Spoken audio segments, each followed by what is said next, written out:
Mars et avril sont généralement les mois les plus chargés pour Zhou Zhenxiang, 37 ans, cultivateur de thé dans le district de Shangcheng, dans la province centrale du Henan. Les premières feuilles de thé vert de sa ferme de 33 hectares sont prêtes à être récoltées. Les pousses de thé récoltées autour de la fête de Qingming, le 5 avril, ont toujours la saveur la plus fraîche. Bien qu'elles soient les plus chères, elles n'empêchent pas les buveurs et les fabricants de thé chinois de rechercher le goût du printemps.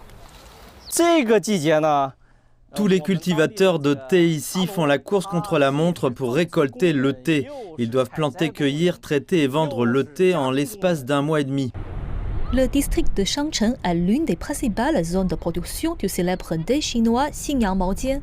De la cueillette à la torréfaction des feuilles de thé, M. Zhou est la 5e génération de sa famille à produire du thé Xingyang Maojian.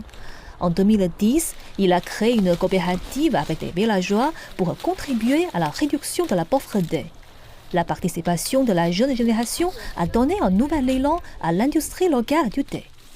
Je pense qu'il est de ma responsabilité d'aider notre culture du thé à s'épanouir. C'est pourquoi je n'ai jamais regretté d'avoir quitté la grande ville et d'être rentré chez moi pour devenir cultivateur de thé dans une zone rurale. Aujourd'hui, de plus en plus de jeunes choisissent de revenir et de revitaliser les zones rurales. Aujourd'hui, il y a plus de 620 entreprises ou coopératives de thé avec plus de 14 000 hectares de plantations de thé dans le district de Shangcheng. En 2022, il a produit 5,2 millions de kilos de thé, créant une valeur économique de 1,8 milliard de yuans. Plus de 120 000 locaux sont implantés dans l'industrie, ce qui leur assure un revenu régulier. Jusqu'à présent, la qualité de notre thé cette année semble assez bonne et le prix est en hausse avec une augmentation de 30 yuan pour 500 grammes. C'est une bonne nouvelle. Nous encourageons également le développement des industries du thé et du tourisme. Il y a plusieurs sites pittoresques dans notre district. Nous espérons que les touristes viendront ici pour admirer les magnifiques paysages et déguster une tasse de thé frais.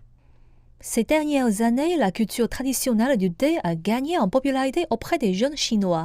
Ils apprécient le thé non seulement comme boisson quotidienne, mais aussi pour sa plus grande importance dans leur vie sociale.